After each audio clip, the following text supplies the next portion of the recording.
एक मैया मेरे पास आई, यहां मांग भर के आई यहां। मैंने कहा मैया तुमने पति को साइड में कर दिया। तुरंत गई बगल में, पति को हटाया वहां से, अब सेंटर में। बोली महाराज अब सही है।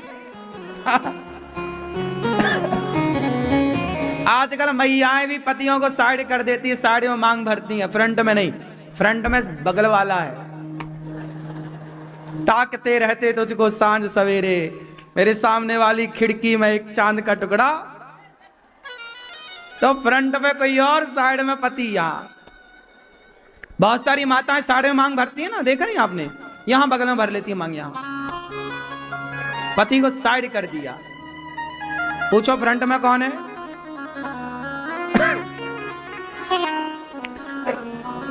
आजकल तो स्त्रियां मांग भी नहीं भरती।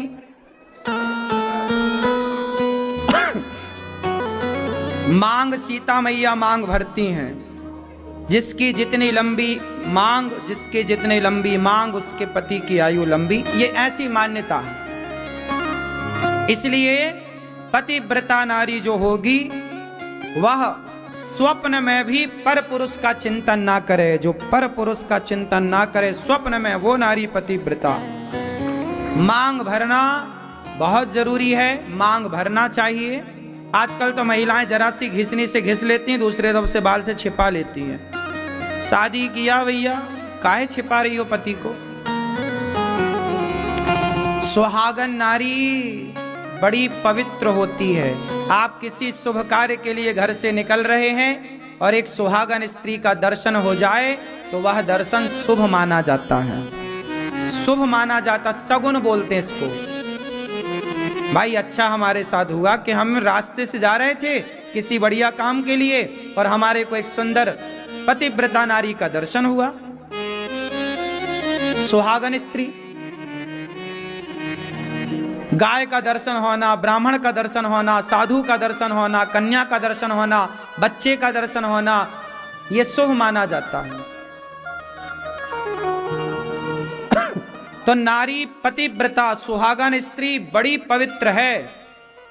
कहते हैं सुहागन स्त्रियों को महीने, 2 महीने, साल में एक बार 10-15 सुहागन नारियों को घर में बुला करके भोजन कराने से, भोजन में उनको मीठा खिलाने से आपका सुहाग बना रहता है भगवान की कृपा से। सुहागन स्त्रियों के आशीर्वाद से सुहाग रहता है। आपके आसपास कोई सुहागन स्त्रियां हैं तो सुहागन स्त्रियों को भोजन कराया करो। कभी साल में एक बार ये उत्सव रख सकते हैं, 10-15 सुहागन नारियों को बुला के उन्हें भोजन कराओ, सबको बढ़िया साड़ी दो, उनको सुहाग का सामान गिफ्ट करो, क्योंकि सुहागन नारी साक्षात लक्ष्मी है ना। बात सही है? हमारे यहां से सुहागलें कहते हैं, जानते हैं आप लोग? सुहाग का सामान दो उन्हें, यथा उचित उन नारियों को दान दक्षिणा जो आपसे बने, जो आपकी श्रद्धा हो, 10 रुपया हो, 50 रुपये हो, 100 रुपये हो, आप देकर उनको विदा करें। कोई ब्राह्मणी मिल जाए, ब्राह्मणी सुहागन हो, ब्राह्मण की पत्नी मिल जाए, ऐसी 10-12 ब्राह्मणी मिल जाए तो ब्राह्मण और ब्राह्मणी दोनों को, जैसे एकादशी का उद्यापन होता है ना, तो एकादशी सुहागन है। एकादशी में कहते हैं ना कि ब्राह्मण ब्राह्मणी को बुला करके भोजन कराया जाता है। तो पंडित जी पंडितानी के साथ भोजन करें तो बड़ा शुभ होता है। आपके द्वार पर कन्याएं भोजन करें, साधु भोजन करें, सुहागन भोजन करें, ये बहुत उत्तम माना जाता है। आपके द्वार पर सुहागन आती रहें, आपके द्वार पर ब्राह्मण आते रहें, संत आते रहें, कन्याएं आती रहें, दीन दुखी आते रहें और आपके द्वार से पेट भर रोटी पाते रहें, ये घर स्वर्ग है। तो सुहागन नारी की बड़ी महिमा। सुहागन और पतिव्रता वो तो फिर साक्षात देवी। ऐसी नारियों के दर्शन मात्र से व्यक्ति का काम बन जाता है। इसलिए नारी का पांव बड़ा शुभ माना जाता है। पतिव्रता नारी हो, पतिव्रता नारी कैसी होती है? पति ही ब्रह्मा, पति ही विष्णु, पति नरवदाधार। जिस नारी ने पति को पाया, उसकी नैया पार सोना, पति बिना संसार। एक पति व्रत रहे जगत में, सब व्रत हैं बेकार। नारी के कितने व्रत होते हैं? कौन सा व्रत? एक पति व्रत। नारी एक व्रत रखे, लेकिन आप बस एक ना रख के बाकी सब रखती हो। एक पतिव्रत रहे जगत में। पतिव्रता जो पति के भोजन करने के बाद भोजन करे, पति के सो जाने के बाद सोए, पति के जागने के पहले जाग जाए, पति की आज्ञा को परमेश्वर की आज्ञा माने। चलो सोना जागना खाना पीना तो ठीक है, अपने हिसाब से ठीक है, लेकिन जो पति की आज्ञा को परमेश्वर की आज्ञा माने, हर बात पति की माने, ऐसी नारी साक्षात लक्ष्मी मानी जाती है। एक पति व्रत रहे जगत में, सब व्रत हैं बेकार। बिन पति व्रत के नारी का तो जीवन है बेकार सोना, पति बिना संसार। पति बहुत महत्वपूर्ण है। क्यों मेरी माँ? पति कौन? अच्छा, नारी का धर्म है पति की सेवा करना। कितनी नारियां पति की सेवा करती हैं, आज्ञा का पालन करती हैं? हाथ उठा के हमें दर्शन दो। आप नहीं? पति की आज्ञा का पालन कौन कौन करता है? आप नहीं करते? मैया, आप पालन नहीं करती हो पति की आज्ञा का?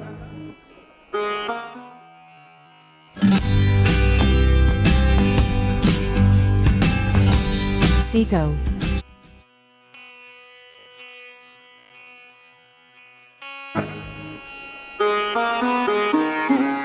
पति की आज्ञा का पालन किया करो। कौन कौन पत्नियां, कितनी पत्नियां आप में से पति की चरण सेवा करती हैं? हाँ, तो पत्नियां तो पति की सेवा करें, पति की आज्ञा का पालन करें। अब पुरुष लोग बताएंगे, आप में से कितने पुरुष पत्नी व्रता हैं? पत्नी तो हो पतिव्रता, पत्नी हो पतिव्रता, और पति कैसा हो? पत्नी व्रता। पत्नी व्रता पुरुष किसे कहते हैं आप बताओ? पत्नी व्रता पुरुष कौन है? हाँ, जो अपनी पत्नी के सिवा पराई नारी को माँ, बहन और बेटी के रूप से देखे, वो पुरुष पत्नी व्रता पुरुष है।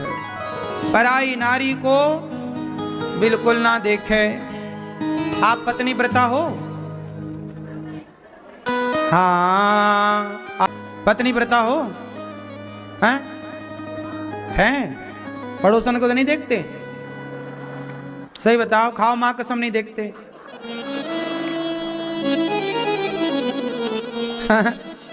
पड़ोसन को देखते हैं?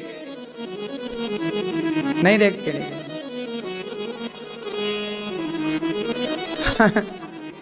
क्यों? आप क्या पत्नी व्रता हो? सही, पड़ोसन को नहीं देखते?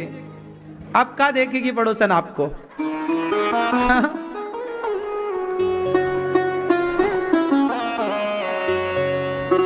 पड़ोसन भी सबको थोड़ी देखती है। अच्छा है, बुरा तो नहीं लगता हमारी बात का? आपकी हो गई शादी? सही, कब हुई? अप्रैल में? देखते हो ना पत्नी को और किसी को? जो पुरुष अपनी पत्नी के सिवा किसी को ना देखे, देखे तो माँ के रूप में, बहन के रूप में, बेटी के रूप में, वो पुरुष सबसे उत्तम। पुरुष बने तो राम जैसा, स्त्री बने तो सीता जैसी, भाई बने तो लक्ष्मण और भरत जैसा, माँ हो तो कौशल्या जैसी, सेवक हो तो हनुमान जैसा, है ना। तब जीवन जीने का आनंद। और शत्रु भी हो तो रावण जैसा। रावण बुरा नहीं था, कहा जाता है समाज में, चूंकि उसने गलत किया कुछ काम, लेकिन कभी उसकी चर्चा करेंगे अलग से। रावण ने सीता माँ को चुराया जरूर है, ये गलती है, लेकिन रावण ने सीता माँ को गलत भाव, गलत नियत से नहीं चुराया था। चुराया होता तो अपने कमरे में रखता, अशोक वाटिका में क्यों रखता? यदि नियत गलत होती रावण की तो कमरे में ले जाके रखता ना, अपने बेडरूम में रखता। अशोक वाटिका में काहे रखा? मतलब रावण अपने कल्याण के, लंका वासियों के कल्याण के लिए कि राम इसी बहाने हमारी लंका आए, हम राक्षसों, हम भक्ति तो कर नहीं सकते राम की, तो राम के हाथों मर कर ही अपना उद्धार कर लेंगे, कल्याण कर लेंगे। तो राम के हाथों मरने के लिए इसी बहाने राम के हाथों हमारा उद्धार हो जाएगा। इसलिए रावण ये जान करके सब ऐसा किया उसने कि राम के हाथों हमारा उद्धार हो। हमारे बेटे आताताई हैं, दुष्ट हैं, ये भजन तो करेंगे नहीं कि राम राम जपें, इसलिए इस बहाने से उद्धार, इस बहाने से सदगति। राम के हाथ से मरने का भी सौभाग्य सबके हाथ में कहां है बताओ? राम के हाथ से मरना भी सबके नसीब में कहां है? सही है कि नहीं? राम का दर्शन नसीब में नहीं है तो राम से लड़ना नसीब में कैसे होगा? रावण कितना भाग्यशाली था कि राम से लड़ने का उसे मौका मिला नहीं। इसलिए रावण पिछले जन्म में कौन था जानते हैं? भगवान नारायण का पार्षद, जय और विजय। ये और आज राम के हाथ में इनका उद्धार हुआ, सदगति हुई। पति राम जैसा हो,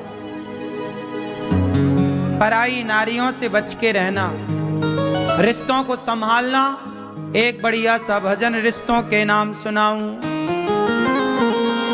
हाँ, अच्छा ये बताओ कि आपका जीवन माना कि आज एक दिन आए, आखिरी जीवन के अंतिम दिन, एक दिन ऐसा भी आएगा जो हमारी जिंदगी का आखिरी दिन होगा। एक शाम ऐसी भी आएगी जो हमारी जिंदगी की आखिरी शाम होगी। क्यों? एक बात बताओ कि यदि जीवन का आखिरी दिन आया और आपसे यमराज जी कहें कि चलो टाइम हो गया, और आप कहो कि यमराज जी बस 1 मिनट दे दो, हम अपने पति से कुछ कहना चाहते हैं,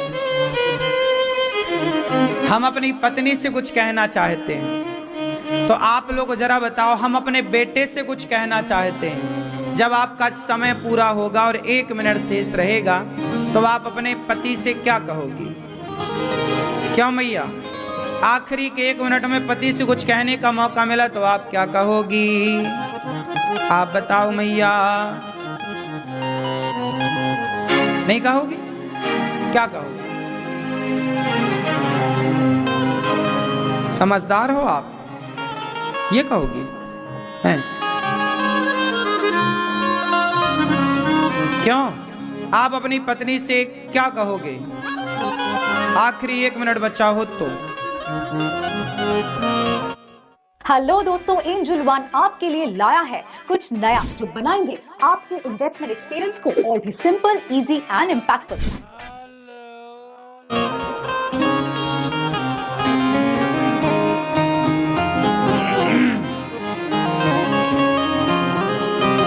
भगवान करे आप सदा, सारी स्त्रियां, सारी माताएं सदा सुहागन रहें। स्त्री जब जाए आखिरी समय तो क्या कहे। एक पिता जाएगा तो क्या कहेगा अपने बेटे से, चलो चश्मा वाले दादाजी आप यदि आखिरी 1 मिनट बचा और बच्चों से कुछ कहना पड़ा तो क्या कहोगे? 1 मिनट में बैठे बैठे बताओ। अब एक बाप क्या कह सकता है, एक पत्नी क्या कह सकती है, जरा सुनो। भक्तो स्वर्गा से आयो है संदेश, बुलावो आग्यो राम को, बुलावो आग्यो राम को। ओ भक्तो स्वर्गा से आयो है संदेश, बुलावो आग्यो राम को। ओ भक्तो स्वर्गा से आयो है संदेश, बुलावो आग्यो राम को। भक्तो स्वर्गा से आयो है संदेश, बुलावो आग्यो राम को। भक्तो स्वर्गा से आयो है संदेश, बुलावो आग्यो राम को। 1 मिनट की मोहलत दे दो, करूं बेटा से बात। 1 मिनट की मोहलत दे दो, करूं बेटा से बात। एक बाप कह रहा है कि यमराज जी 1 मिनट दे दो, बेटे से कुछ कहूं। एक बेटा, बाप क्या कह रहा है, हर बेटे को सुनना चाहिए। भाई भाई प्रेम से रहना, भाई भाई प्रेम से रहना, जाना है सबको उसके पास। बुलावो आग्यो राम को। भाई भाई प्रेम से रहना, जाना है सबको उसके पास। बुलावो आग्यो राम को। अच्छा एक बात बताओ, जैसे आज भाई भाई कोर्ट कचहरी में सबसे ज्यादा केस आजकल भाइयों के हैं। एक बात बताओ, आपका भाई जिंदा है ना, तब कहते हो मैं भाई तेरे घर नहीं आऊंगा, मैं तेरी देहरी पार नहीं करूंगा। एक बात बताओ, तुम भाई के देहरी पार नहीं करते, तुम भाई के घर नहीं जाते, ये बताओ जब तुम्हारा भाई मरेगा तब तो जाओगे कि नहीं जाओगे? तो भाई मर जाएगा तब जाओगे, पर जिंदा है तब नहीं जाओगे। तो ये सही है कि गलत है? अरे जब भाई जिंदा है, हम जिंदा हैं तो हमें भाई की जरूरत है, हमें आप लोगों की जरूरत है। जब हम जिंदा हैं तब आप लोगों ने हमारा साथ दिया, तब तो अच्छा है। और हम मर गए तब आप हमारे घर आए तो हम क्या करें?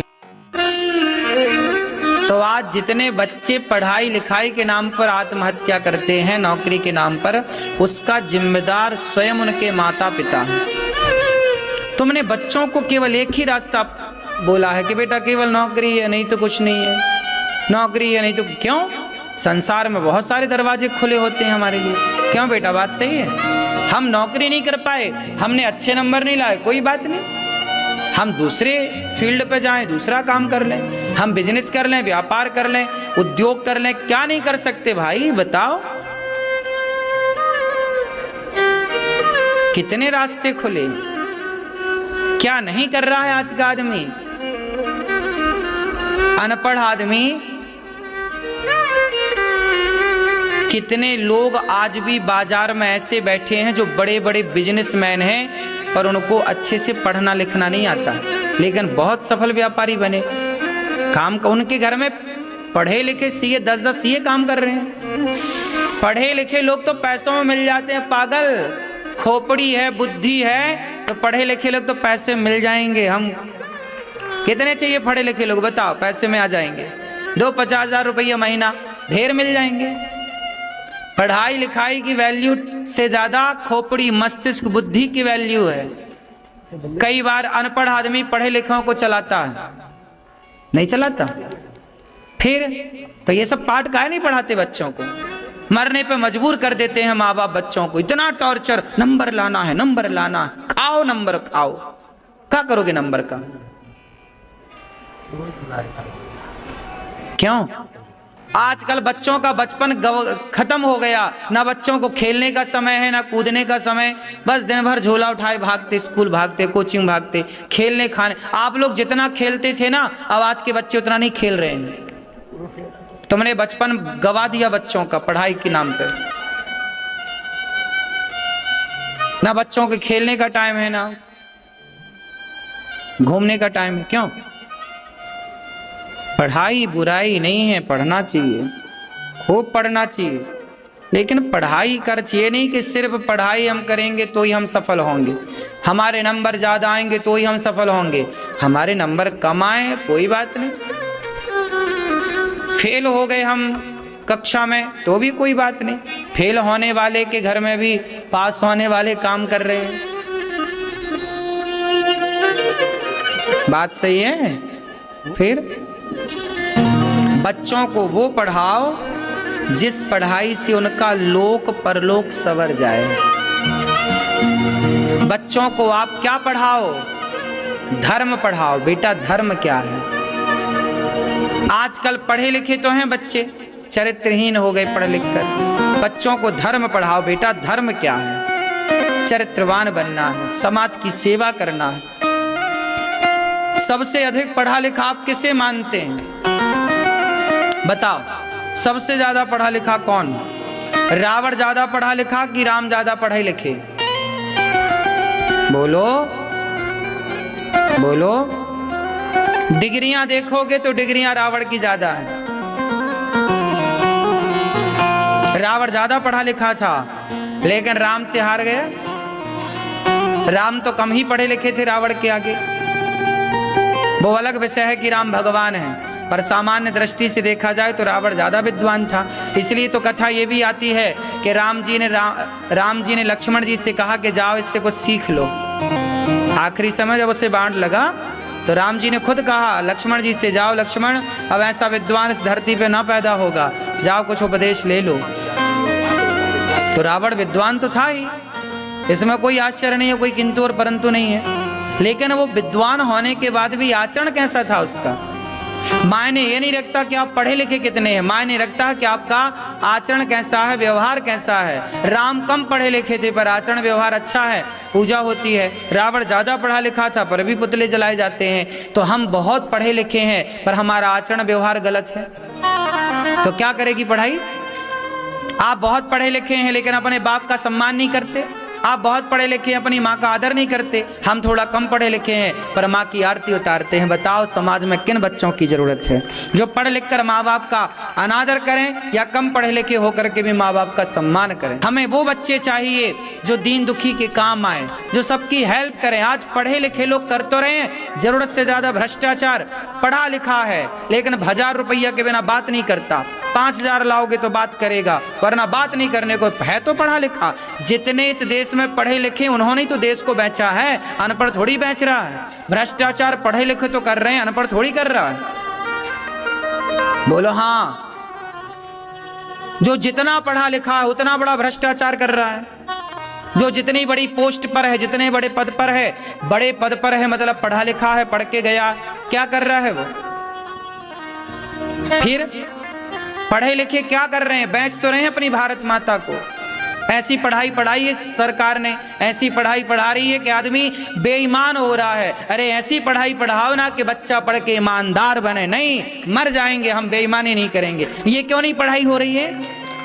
कौन सी पढ़ाई को आप पढ़ाई मानते हैं? जो आपको झूठ बोलना सिखाए या जो सच पर चलना सिखाए? आजकल पढ़े लिखे लोग झूठ बोल रहे हैं कि सच बोल रहे हैं? फिर क्या पढ़ाया है, क्या पढ़ाया जा रहा है? पहले पढ़ाया जाता था धर्म। पहले का आदमी हरिश्चंद्र जैसा होता था, मर गया बिक गया पर धर्म नहीं छोड़ा, सत्य नहीं छोड़ा, प्राण जाए पर बचन न जाए। और आजकल का आदमी तो पैसे के लिए कपड़े, बॉलीवुड क्या कर रहा है? नंगा घूम रहा है बॉलीवुड। पैसे के चक्कर में कपड़े उतार के घोड़े ने फोटो खिंचवाई। बोलो हाँ। फिर ये तो पैसे के लिए नंगे होने को तैयार है। ये पढ़े लिखे लोग प्रचार कर रहे हैं दाने दाने में केसर का दम। ये पढ़े लिखे लोग प्रचार कर रहे हैं। संडे हो या मंडे, अंडे का प्रचार पढ़े लिखे लोग कर रहे हैं। जंगली रमी डाउनलोड कौन करा रहा? पढ़े लिखे लोग डाउनलोड करा रहे हैं। पढ़े लिखे तो हैं पर तुम्हारे बच्चे को जुआ खेलना सिखा रहे हैं, तुम्हारे बच्चों को गुटखा खाना सिखा रहे हैं। मुझे पीने का शौक नहीं, पीता हूं गम भुलाने को। पढ़े लिखे तो हैं ये, तुम्हारे बच्चे को शराब पीना सिखा रहे हैं। आग लगे ऐसी पढ़ाई में जो तुम्हें झूठा बना दे। हम कम पढ़े लिखे हैं पर सच के राह पर चलते हैं। आप भी अपने बच्चों को सच की पढ़ाई पढ़ाना बेटा, मर जाना अच्छा है। झूठ काहे बोलना यार, सच बोल के जिएंगे हम। क्यों मेरी माँ, क्या बोलती तू? सच बोलना है। और आज की पढ़ाई क्या सिखा रही है? बोलो, झूठ सिखा रही है कि नहीं? आजकल के बच्चे स्कूल जाते हैं, झूठ बोलना सीख जाते हैं। क्या मजाल, पहले का बच्चा झूठ नहीं बोलता था। पहले लोग झूठ बोलने से डरते थे। पहले लोग 1 लाख रुपया देने के बाद भी झूठी गवाही नहीं देते थे। आजकल तो आदमी 1 कप चाय में झूठी गवाही दे दे, यार तुमने चाय पिलाई, चलो हम तुम्हारे लिए झूठ बोलते हैं। पहले आदमी चींटी नहीं मारता था। पहले का अनपढ़ आदमी चींटी मारने से डरता था। और आजकल का पढ़ा लिखा अपने बाप को मारता है, अपनी माँ को मारता है और पैसा ले दे के मर्डर और करा देता है। बोलो हाँ कि ना? इसलिए पढ़ाई आजकल सरकार जो पढ़ा रही है वो पढ़ाई है ही नहीं, कचरा है।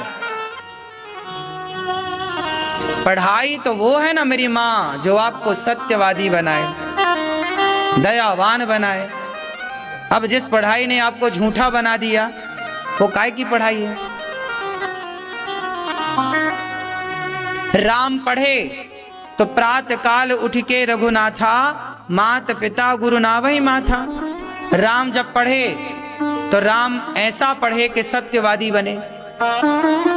राम ऐसा पढ़े कि माँ बाप का सम्मान करने के लिए वनवास चले गए। आजकल का पढ़ा लिखा बेटा कितनी बात मान रहा है अपने माँ बाप की। कौन सी जगह है जहां भ्रष्टाचार ना हो? छोटे से लेकर के ऊंचे पद तक, बड़े नेताओं से लेकर छोटे नेताओं तक, पुलिस वालों से लेकर के वहां पूरा डिपार्टमेंट भरा पड़ा है। कहीं भी जाओ भैया, पैसे के बिना काम नहीं, भ्रष्टाचार। अभी एक मैया बताई मेरे से यही प्रश्नोत्तरी में, बोले महाराज जी मैं आंगनवाड़ी की कार्य करता हूँ। बच्चों के नाम का आंगनवाड़ी में दलिया आता है। बच्चे 2-2 साल के पढ़ते हैं आंगनवाड़ी में, दलिया आता है। वो रो रो के बताई, बोले महाराज जी मैं नौकरी छोड़ दूंगी क्योंकि मैं कथा सुनती हूँ। बोली कि महाराज हमारे जो बड़ा अधिकारी है वो बच्चों के नाम का दलिया आता है तो वो कहता है कि हमें 10 किलो दलिया हमें दो पहले।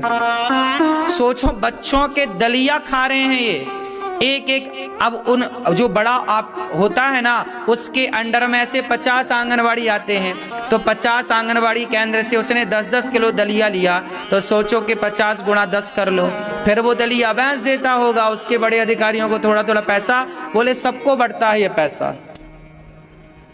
अब सोचो ये भ्रष्टाचार है। जो 2 साल का बच्चा है उसके नाम का जो दलिया आता है वो भी भ्रष्टाचार की बलि चढ़ता है इस देश में। ये बात सही है कि गलत है?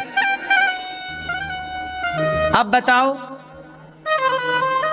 अब ये पढ़े लिखे लोग ना भ्रष्टाचार कर रहे हैं। पढ़े लिखे हम तो बच्चों का दलिया नहीं खा रहे हैं, खा रहे हैं हम तो गौरी गोपाल में आप सबको बढ़िया दाल चावल सब्जी रोटी खिला रहे हैं, भीख मांग मांग के। हम भी क्यों खवाएं, पैसे बचा के रखें?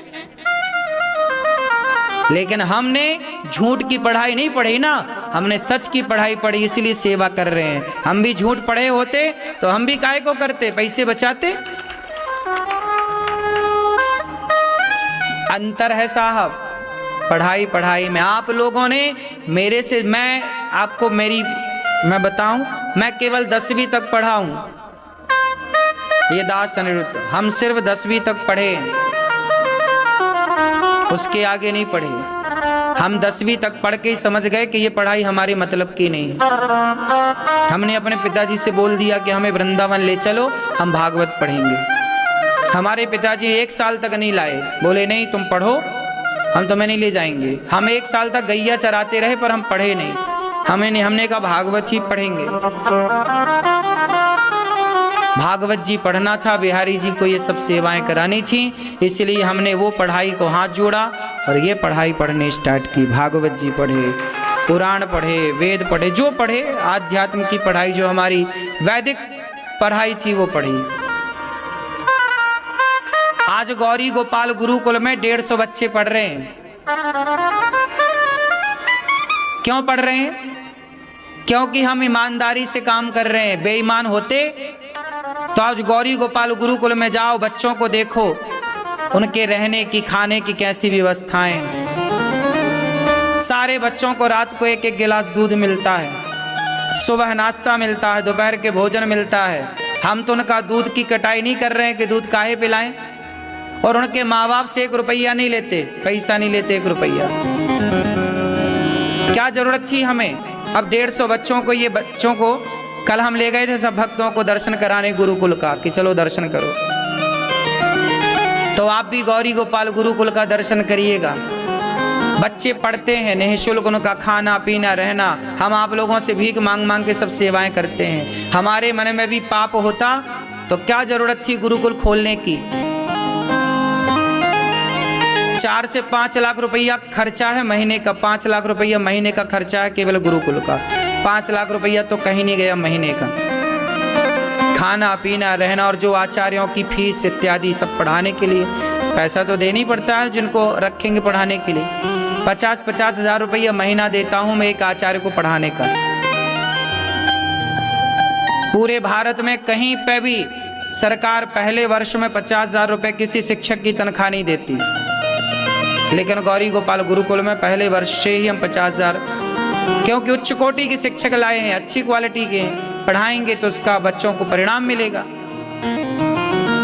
5 लाख रुपए महीने का कम से कम खर्चा है, ज्यादा से ज्यादा तो अभी और।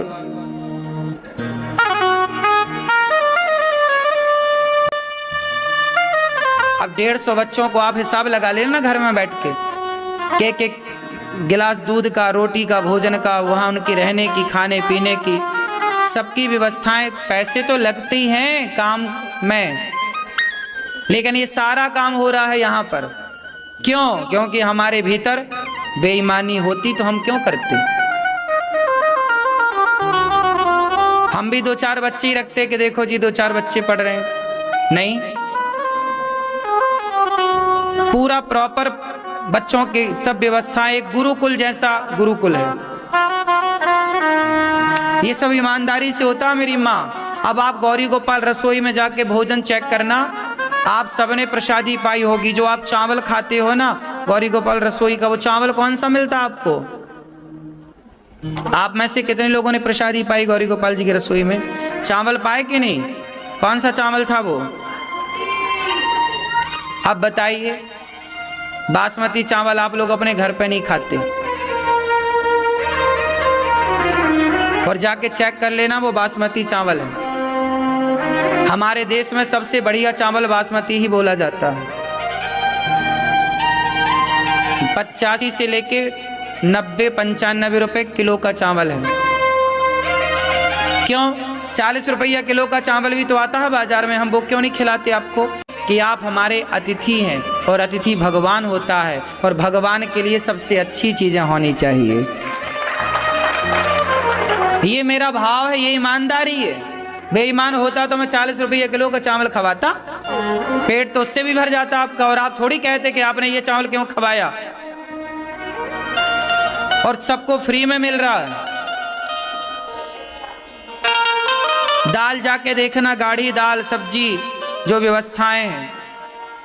फिर इससे ये पता लगता है ये ईमानदारी है। सरकार बेईमान होती है, इसलिए वो बच्चों का दलिया भी चुरा लेती है। बोलो हाँ। सरकार को पता है कि भ्रष्टाचार हो रहा है, पर चुप बैठी है धृतराष्ट्र की तरह। सरकार को क्या नहीं पता, सब पता है कि बेईमानी चल रही इस देश में, जबरदस्त भ्रष्टाचार चल रहा है, लेकिन कहां मुंह खुल रहा किसी का? हाँ या ना? आदमी को मौका मिल रहा है तो सब खाए जा रहा है, सब। जब सोचिए आंगनवाड़ी का बच्चों का दलिया भ्रष्टाचार की बलि चढ़ रहा है, वहां जो दवाइयां आती हैं उसमें भ्रष्टाचार हो रहा है, सोचिए ये कौन लोग हैं। इसलिए आपसे कहता हूं, बच्चों की ईमानदार बनाना, बेईमान ना बनाना। ये धरती ईमानदारों के बल पर टिकी है, बेईमानों के बल पर तो कब की रसातल में चली जाती। क्यों मेरी माँ?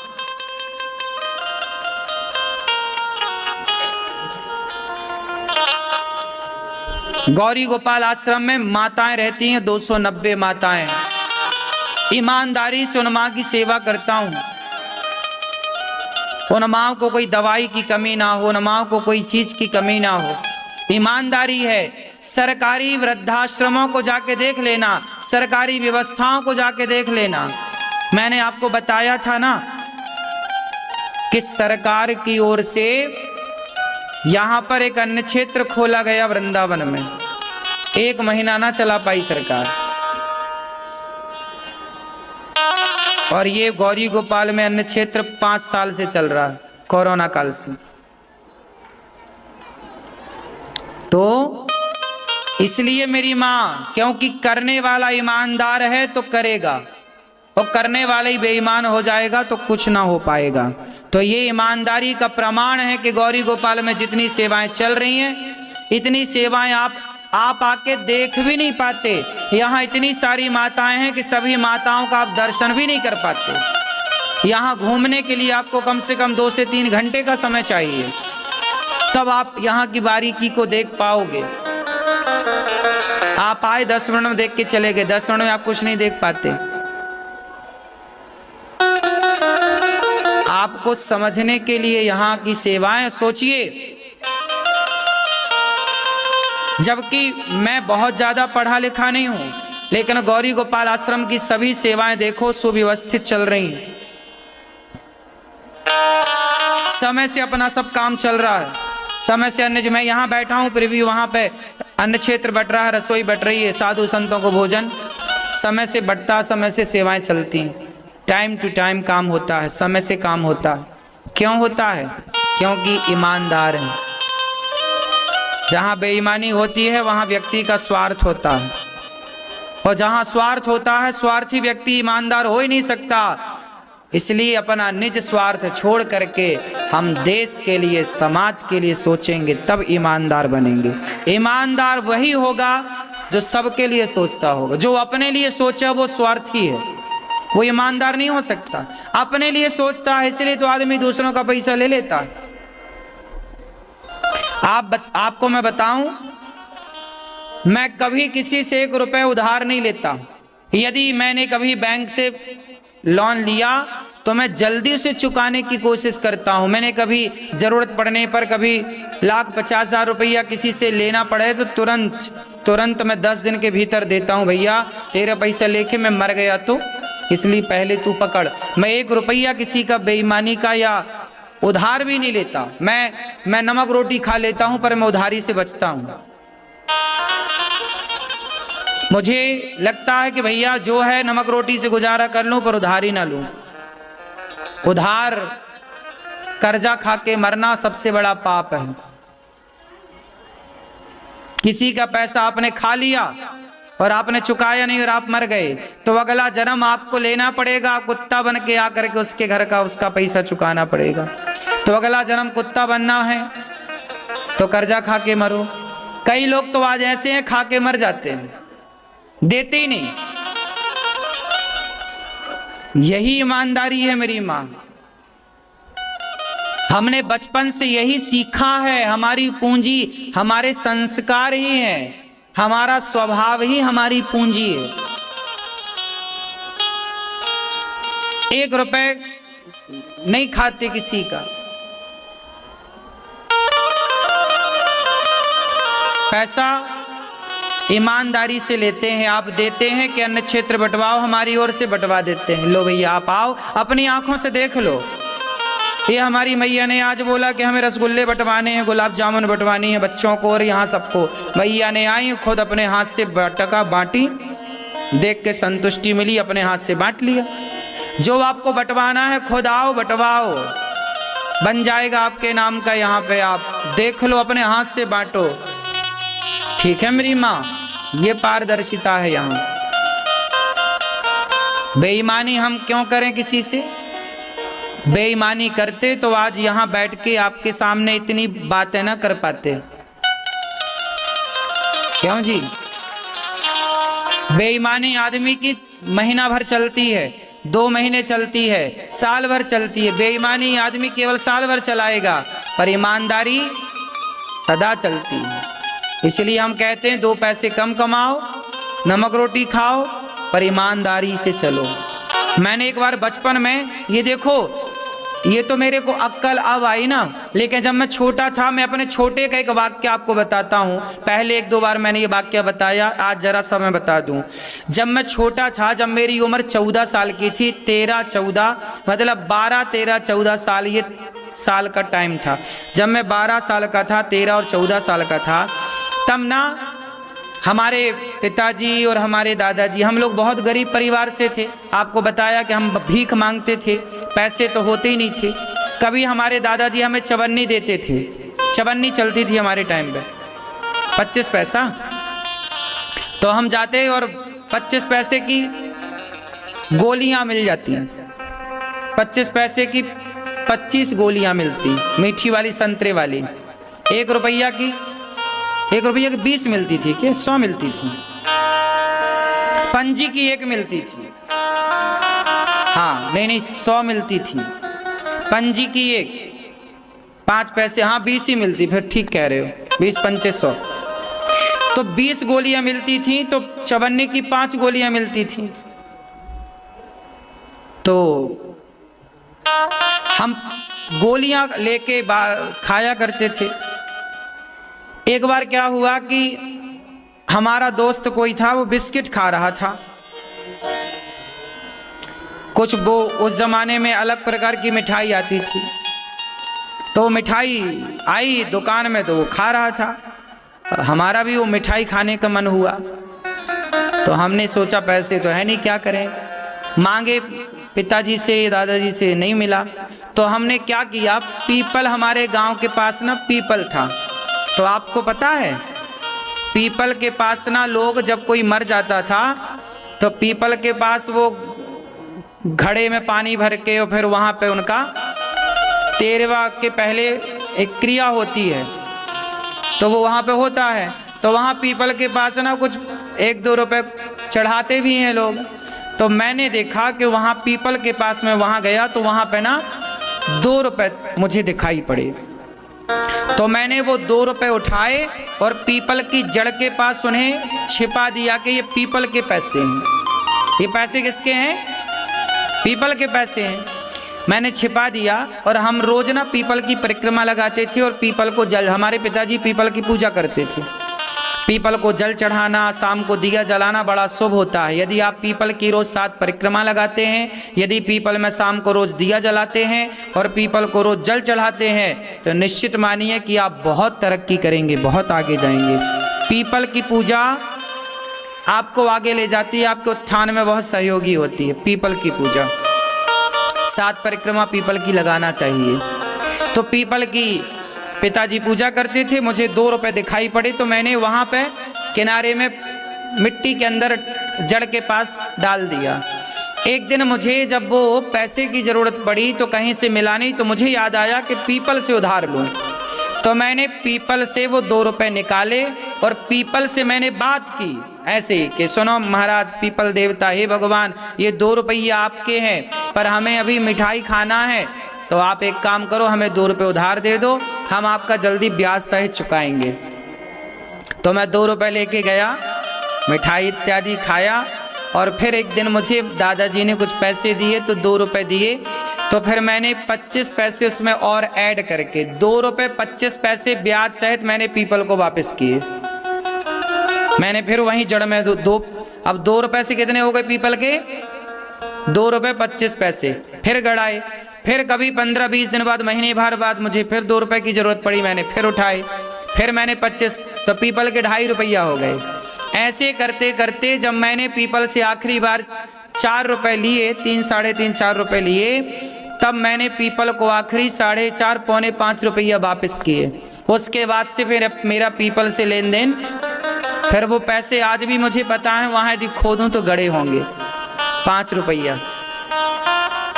तो देखिए मैंने पीपल से भी ईमानदारी का ये मैं बोल पा रहा हूं इस व्यासपीठ से, इसलिए क्योंकि मैंने बचपन में ये सब किया है। मैंने पीपल से ईमानदारी निभाई साहब, इसलिए वो वासुदेव भगवान पीपल साक्षी हैं। वो भगवान ने जब देखा होगा कि बच्चा इस तरह की ईमानदारी से काम करता,